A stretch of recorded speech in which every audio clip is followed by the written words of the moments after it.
this time. Ryan, I got a real bad spin. If they anchored themselves to the mountain, it'll bring the whole helicopter down. Okay. What's happened, Jerry? My thumb's come off. All it was bone. And where is your thumb now? We turned, and Benjamin was not there.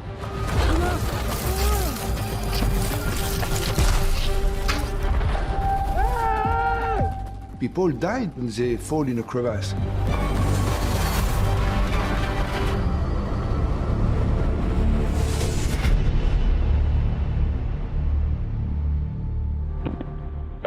What's the address of the emergency?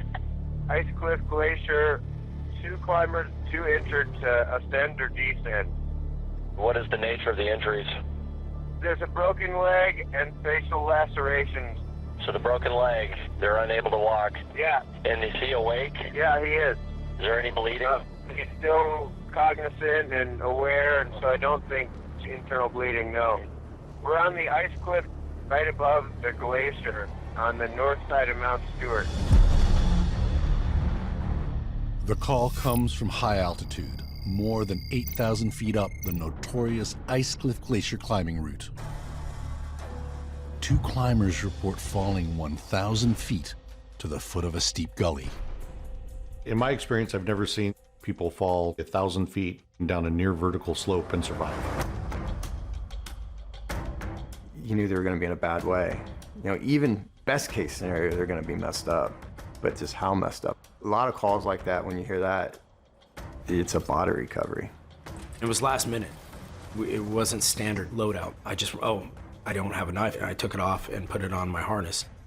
Had I not had that knife, I hate to think of the what ifs. My concerns are the slope and avalanche dangers. I know right away this is going to be an extremely high-risk mission. Rescue tech George Alvarez switches on his helmet camera as they climb to over 8,500 feet and the very limits of their helicopter's power. The Huey has a max operating ceiling of 9,000 feet. You can feel the bird not responding as normal. You hear different sounds, the shudders, it's unnerving.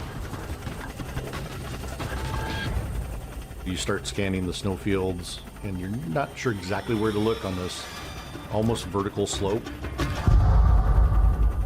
But it didn't take long to spot 2 little dots in the middle of the snow out in no man's land.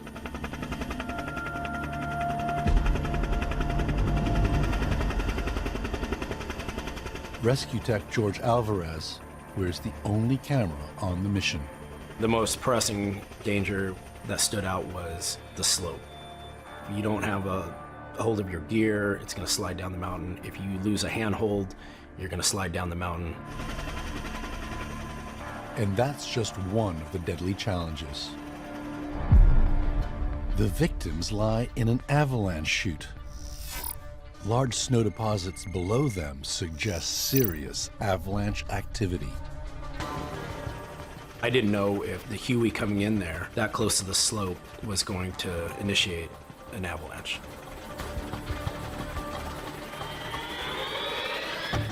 It's a very loud helicopter, and all that snow and ice is above them. At any time, it could just come crashing down.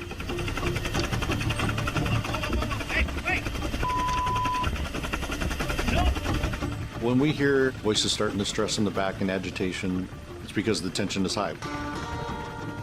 Is this even possible? Can we do this?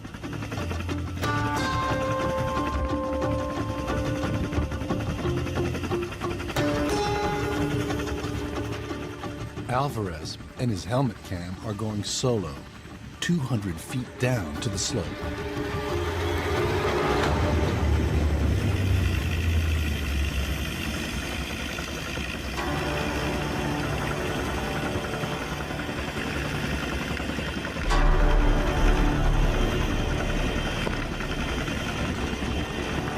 Assessing the snowfield that they were on, and there's cracks in it above and below them. All that hanging ice lets go, it could go from bad to really bad. I mean, catastrophic. The casualties are surrounded by danger. A rescue tech normally detaches from the winch as soon as they touch down. But this time, Chief Pilot Potter insists that George stay attached to the helicopter for the entire rescue. If the mountain starts coming down on us, they're just going to rip me off the side and try to get me out of the avalanche. And I told them I'm going to grab the first guy I can.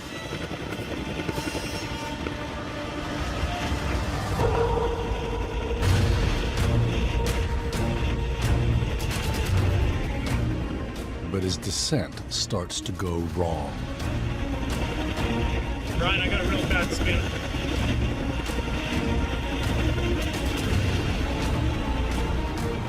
George Alvarez's spin develops into a potentially deadly spiral. And it just got worse and worse. It's just a blur. It's like being on a merry-go-round that's traveling at 50 miles an hour. It's ice, it's concrete in some spots. Depending on how hard I hit the ground, if I injure myself, the mission's over. Those two are going to be staying where they are.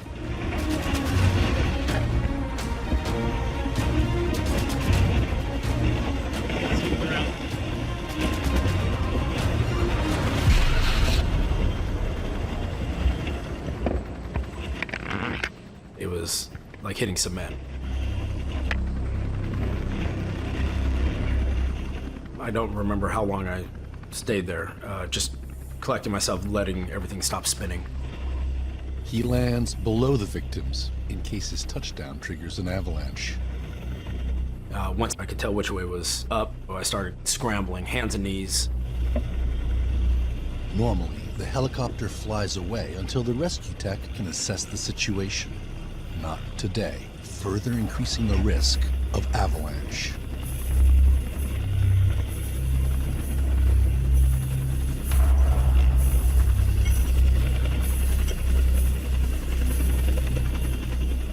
As George approaches the men, he sees a trail of blood in the snow.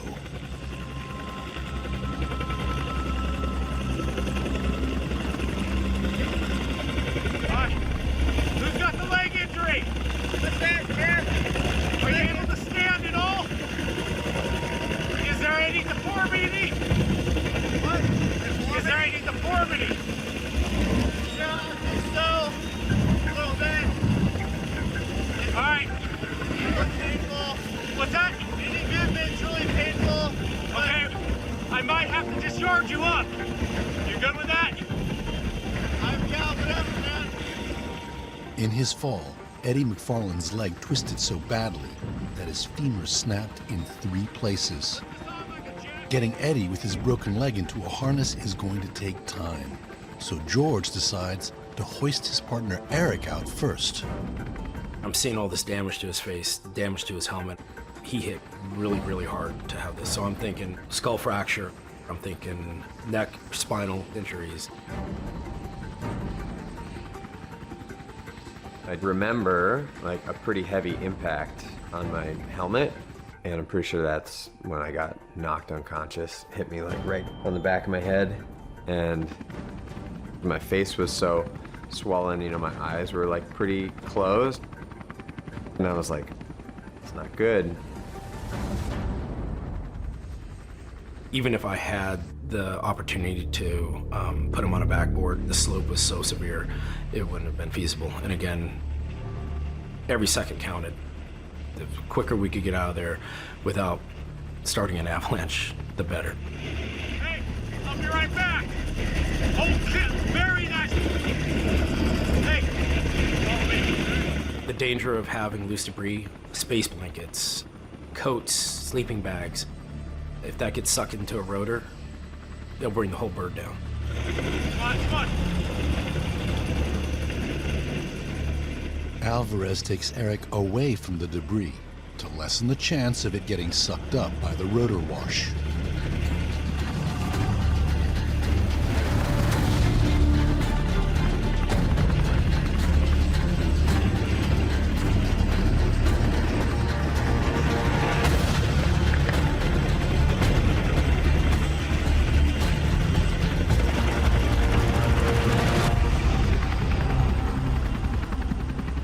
took off, spinning around like a top on a cable winch hanging below the helicopter. With the rotor wash and with all the like noise. That is an insane situation.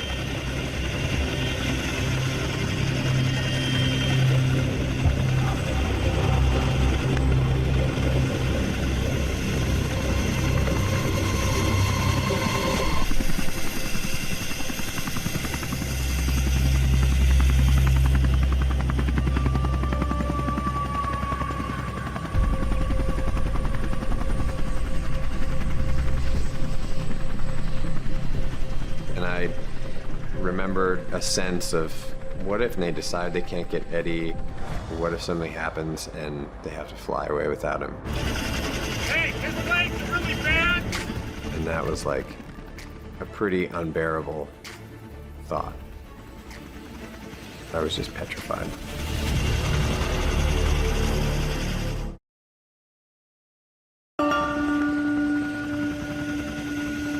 In the Cascade Mountains of Washington State, a rescue team plucks injured climber Eric Strickler from the side of Mount Stewart.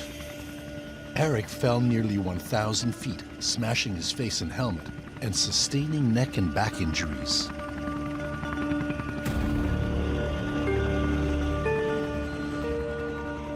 Now, they must work fast to save his climbing partner, Eddie McFarlane, who's stranded in a steep avalanche chute with a broken leg.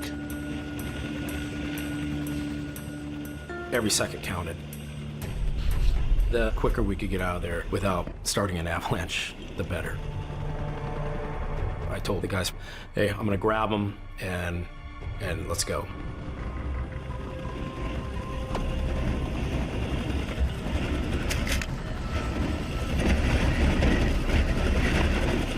All right, so same deal. Because it's a terrain, I can't split it here. So hold on to it. I'm going to try to be as careful as possible, but it might hurt.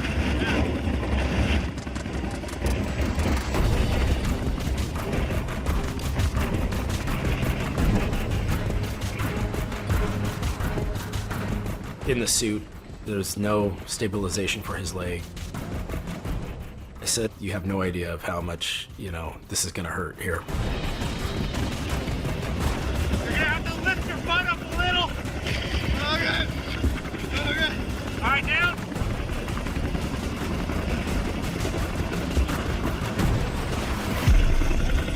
All right.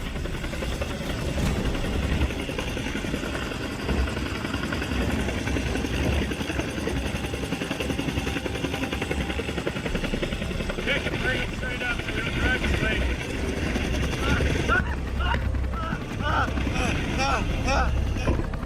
And then I see several sections of rope that are now attached to Eddie. Move! Move your arm! So I automatically think that they anchored themselves to the mountain. This is the absolute worst case scenario. He fears the helicopter is tied to the mountain. If the helicopter starts getting forward momentum and we're hard pointed in, it'll bring the whole helicopter down. I had to get that rope cut. Otherwise, everybody might die. As soon as that last rope went through and cut it, it was just a huge, huge relief.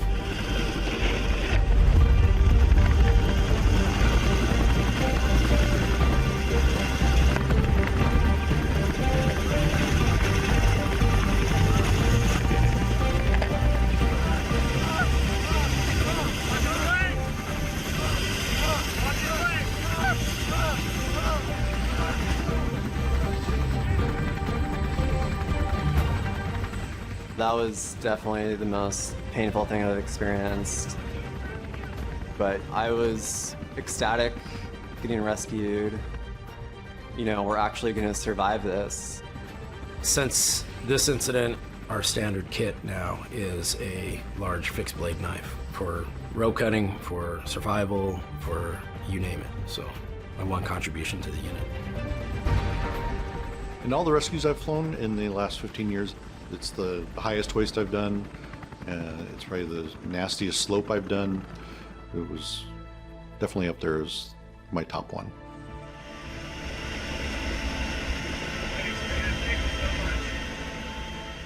I think they're some of the most admirable people that have ever come into my life. Just incredibly humbling. It just makes me very grateful to be alive still.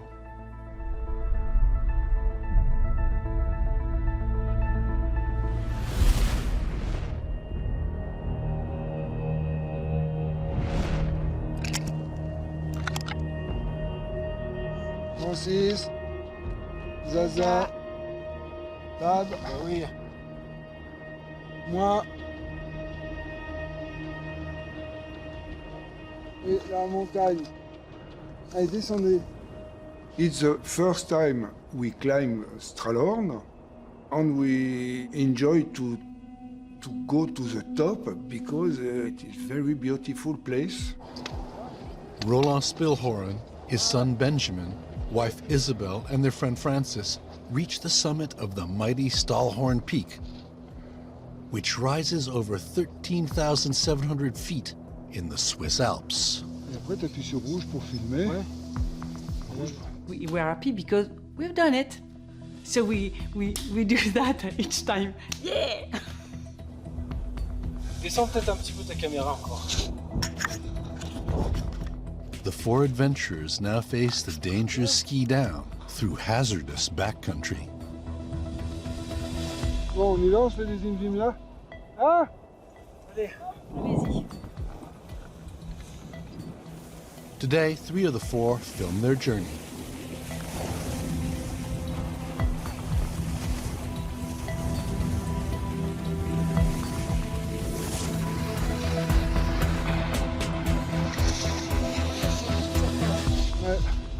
Regarde, il y a plein de traces de zim-zim là-bas. Il y avait des gros séracs juste en dessous de nous. Hein. Oui, mais on va les éviter. We want to keep an eye on the person who is going first. Il y a une plaque de glace là-bas. Tu veux que je descende là et je te dis? Vas-y. Puis on filme.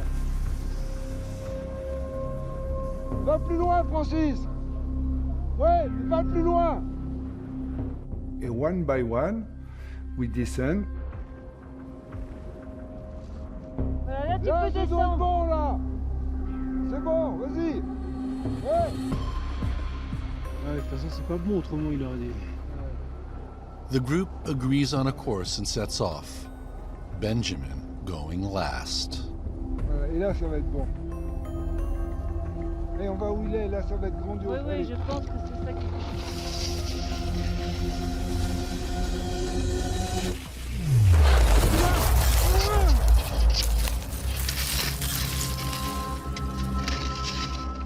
As the ground opens up beneath Benjamin, he clings to the side of a crevasse, a deep crack in a glacier.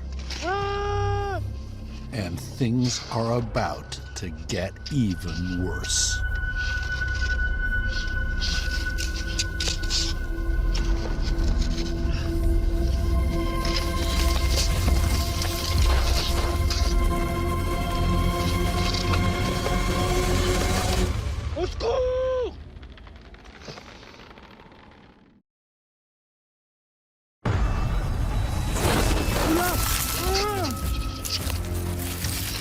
High in the Swiss Alps, a crevasse opens beneath skier Benjamin Spilhoren, and he clings to the sides for dear life.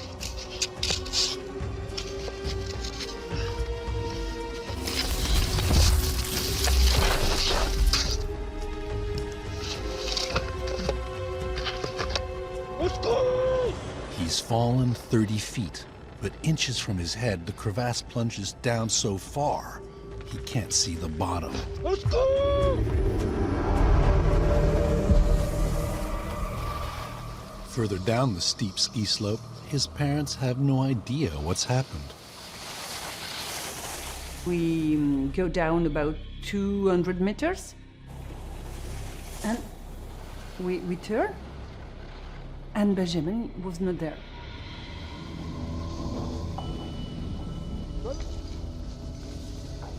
Il est où, Bab?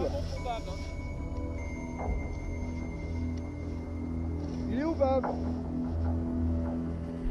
Au secours! Where is Benjamin? Hey! Bah, il était juste derrière.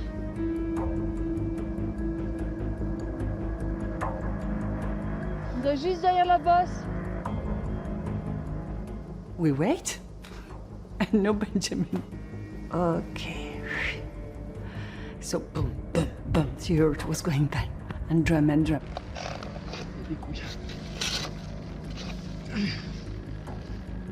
Maybe he has fallen down. So wait. Hey! It's a really bad feeling. We don't want to believe it's an accident.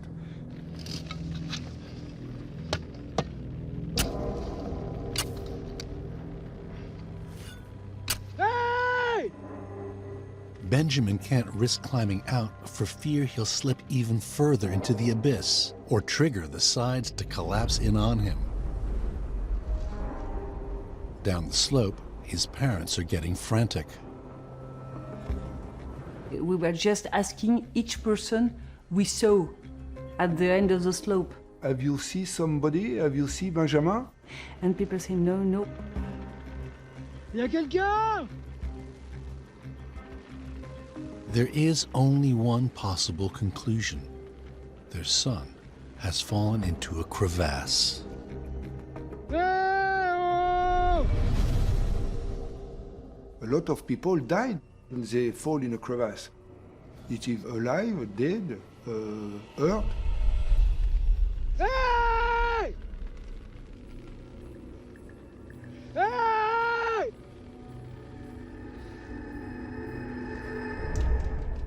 Benjamin's now been lying for 15 minutes on a snow bridge across the middle of the crevasse. Usually, they'd collapse under the weight of an adult.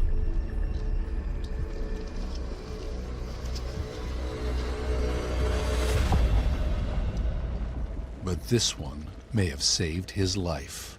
He breaks out his pack of climbing tools, securing himself to the crevasse wall with an ice screw in case the snow bridge collapses. But he still has no way of getting out.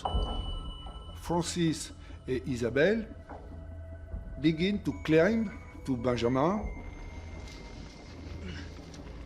To go to him, we need around 20 minutes. Hey! I have to go there faster. Hey! When I was climbing, I was just thinking, climb, climb, and that's all. After 17 minutes in the crevasse, Benjamin hears a voice, but not one he recognizes. Hey! Y a quelqu'un? Hey, fais gaffe! Y a des ponts de neige partout! Ouais, je suis là! A passing mountain guide stumbles across the crevasse. Ouais! Tu m'entends? Ouais, je suis là! Francis! When I arrived at the top, I saw the mountain guide, and it was on the snow on the edge of the crevasse. If the mouth of the crevasse gives way, the snow could collapse on Benjamin.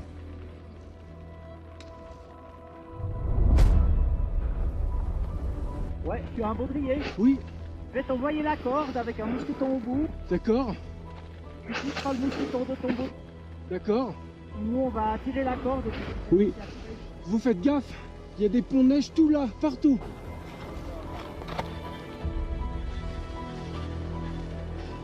C'est bon.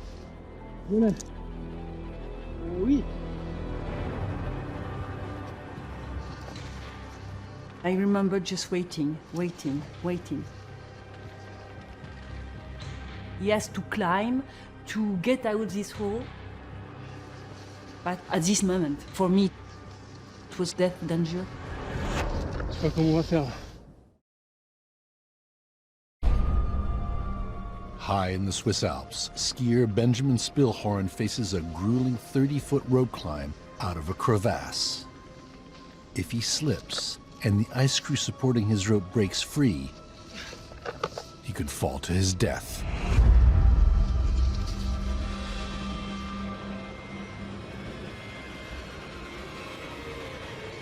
Okay.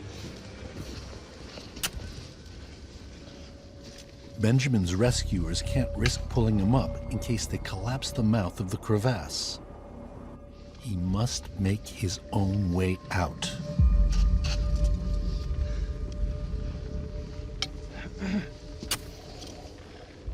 With every swing of the ice axe, Benjamin risks collapsing the walls of the crevasse. 1 in 11 people who fall into a crevasse die from snow burial.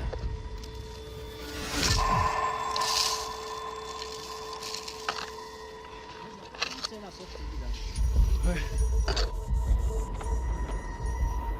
Non, ça c'est quoi?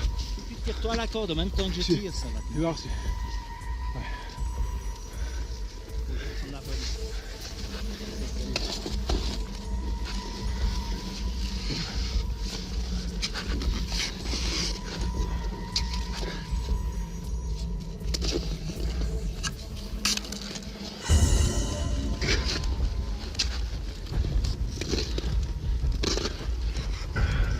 Je sais pas comment on va faire.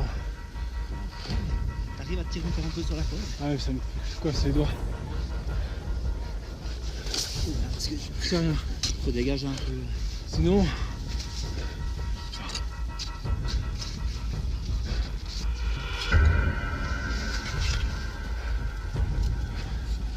Je vais essayer. Après tu me donnes la main. Ouais.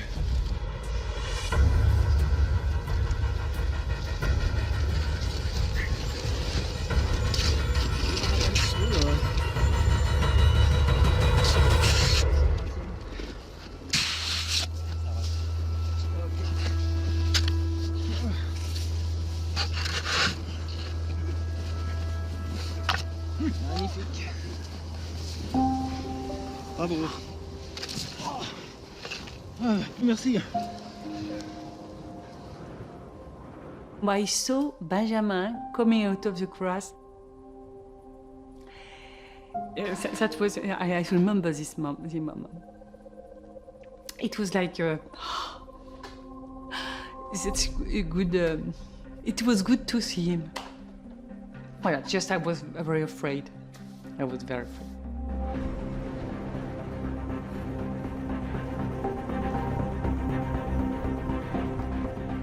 I said, all is okay? And he said, yes, all is okay. And he go in the helicopter.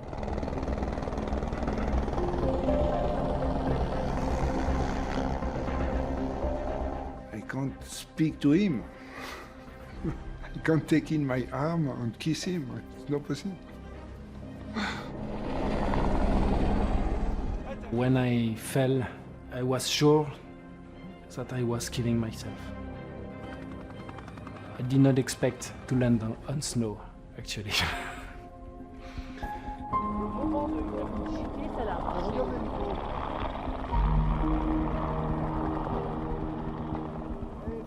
And sometimes the difference between to live or to die is really small.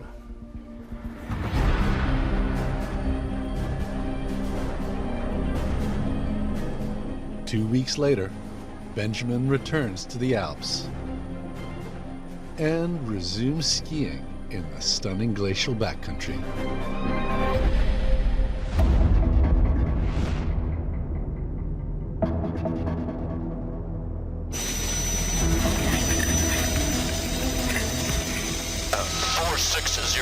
Was our takeoff weight, Pete? 3 Kings. You can come on another position for you. Yep.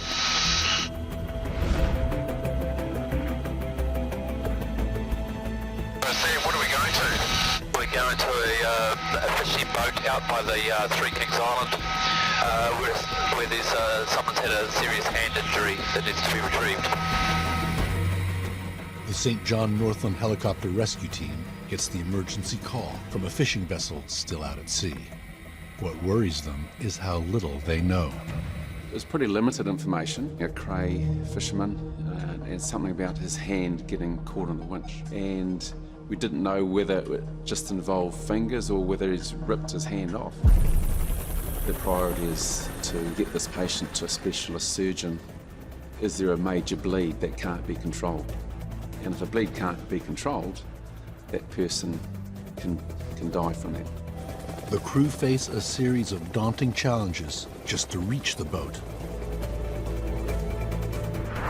From their base in Whangarei, it's a 300-mile round trip to Three Kings Island, well out of their helicopter's fuel range. There are no refueling stops for us up that far. The only option was to carry our own extra fuel. We were going to have to refuel somewhere along the way, but it adds extra time we didn't have. The rescuers need to winch the injured fisherman off the boat and get him to a hospital as soon as possible. There's a couple of elements that are playing against us. One is that it'll be night, so the pilots will need to find some reference, hopefully with the island. It's also predicted that the seas might be quite large and quite gusty wind. There was a storm coming in from the west, arriving about the same time as we were going to be there. We're going to be winching in the dark, and that really puts the pressure on. In such stormy conditions, the winch line has to be secured to the boat before they can risk sending Sam down. This means the helicopter will be attached to the fishing vessel for the entire winch, one of the riskiest maneuvers in air rescue. If you get the winch cable tangled around on the boat, that can pull the aircraft into the sea. If there's an emergency where we need to cut the cable, I can either activate the cable cutter in the back, or I will call chop, chop, chop. Roger. Okay, we'll go down to 700 feet. As we headed north, it got darker and darker. Being that it's at night and stormy conditions and involving a boat, they all come together for the perfect storm.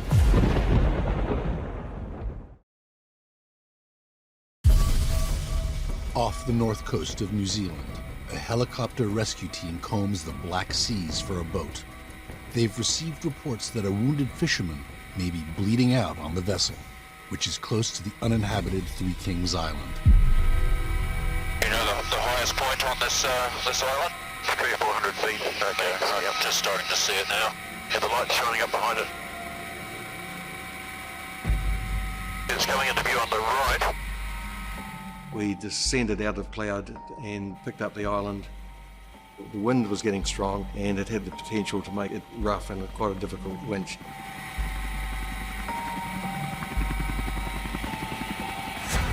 Down to 500, we should be able to see it shortly now.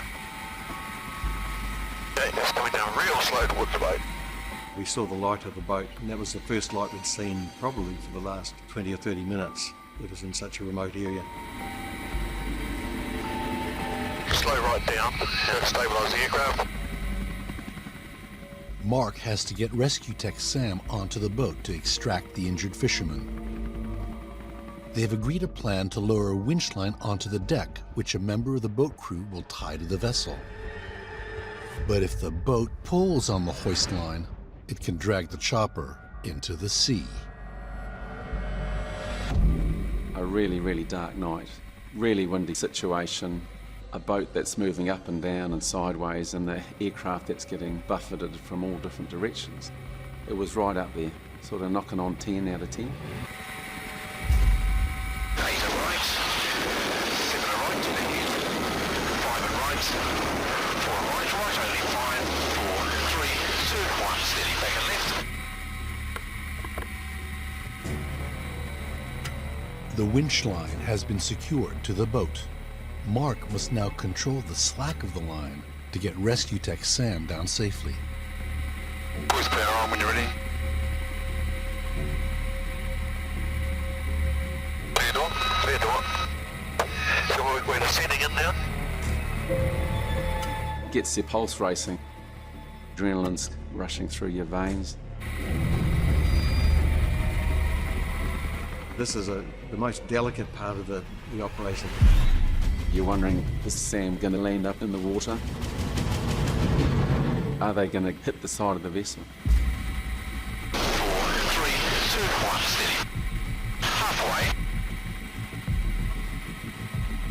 And 10 feet. Oh, let's get like 50 feet long. Forward 7. Forward 7 only. Forward 7 and left. 5, left. 4, 3, 2, 1. Left only.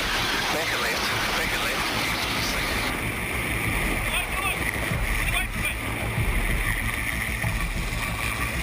He's on the deck.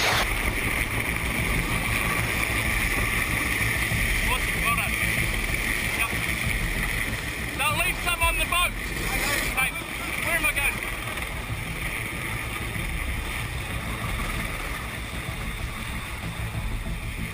Hi there, buddy. Sam's my name. What was your name? Terry. Terry. What's happened, Terry? My gloves come off. Come off? And where is your thumb now? Still in the glove there. Everything's still in the glove? Yeah. Okay, I think we just put you in here, get you up to the helicopter, Yeah. and then get you away. Once you're in the helicopter, we can have a look at it, give you something for pain. Yeah. Okay, you'll need to take your hat off. Andrew, can we get a life jacket, please? Yeah, real quick. Who's skipper? Okay, that's right. That initial 5 to 10 minutes of that real hardcore pain you had to soak up that had gone, and but it was more of adrenaline pumping, you know. Hey Terry, how you feeling anyway? Yeah, I've had a couple of Tramadol. Oh, good, excellent. And you got a nice strong pulse there, which sounds good too, eh? And your colour's good. And I was asking him questions like, "Hey man, why is there no blood?" You know, he goes, "Oh, because it's been ripped off, not cut off. You know, a clean cut. All it was bone and gristle." Let's get that on quickly, and we're gonna get going. Sam knows they've got to move fast. His pilot is struggling to maintain a hover in the driving winds and rain. Weather was deteriorating. We were in quite heavy rain. Keeping orientated is the most difficult thing you can imagine. You don't know where up is and down is. It's a very delicate situation and you're relying on all your senses. Right. Yeah. And just hold on to him so he doesn't fall over. The helicopter is running low on fuel. Pull it in, pull it in. They can't afford to make a single mistake. You're up now, just throw the whole rope out. Pull it in, start pulling it in. Getting that tension on the cable is really tricky. If the cable is too tight, we risk pulling them into the water. If it's too loose, then that could tangle around anything on the boat and could pull the aircraft into the sea. There's a lot of pressure to get it right. There are lives at risk.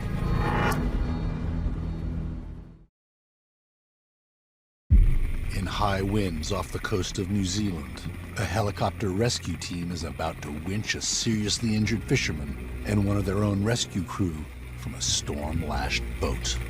And when I looked at him, he banged his light and we just went whoosh, and I was like, whoa! Yeah, that freaked me out. And the halfway. My target. I got a good target. Copy that. Just reduced in the swing. Approaching the aircraft. Still got good visual there. Yep. Just below the door. About to put the safety on. Still down below. Okay, I'll just start climbing then. You're just drifting towards the cliffs there, Pete, so go on to the left. Shuffle backwards. Shuffle backwards.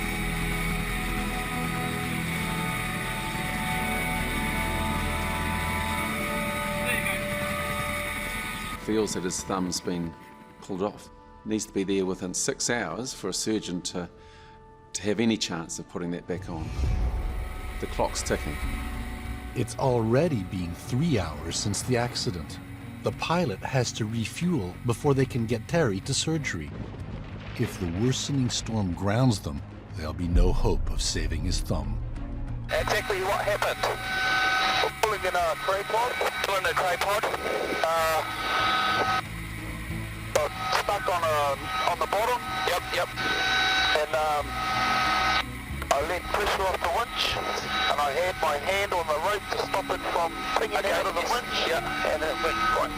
Your hand went around the winch, or just got back into the winch and out. How did you get it out? Oh, it spattered out. Yeah, it went right around. Turned around and looked at Craig, skipper, and I went, "My thumb's gone, bro." Craig says, "Oh, your fishing career's over." You know, I'm lying on my back in the wheelhouse, you know, just looking up at the... And when he said that, I started getting tears out of my eyes. To have any chance of saving his thumb, medic Mark must ensure that the wound is clean and he doesn't go into shock. He could have had circulation issues, infection issues, which may have in fact resulted in more than him just losing his thumb. Are you able to just move your hand this way, Terry? Like that's perfect. Oh, yep, there you go, I can see that through there, yep. So that's just above the joint there, it's gone. There you go, put it on there.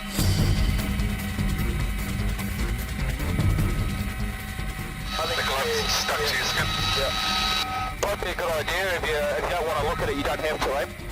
As we started cutting the glove off, we soon realised that the extent of damage to his thumb was immense, really.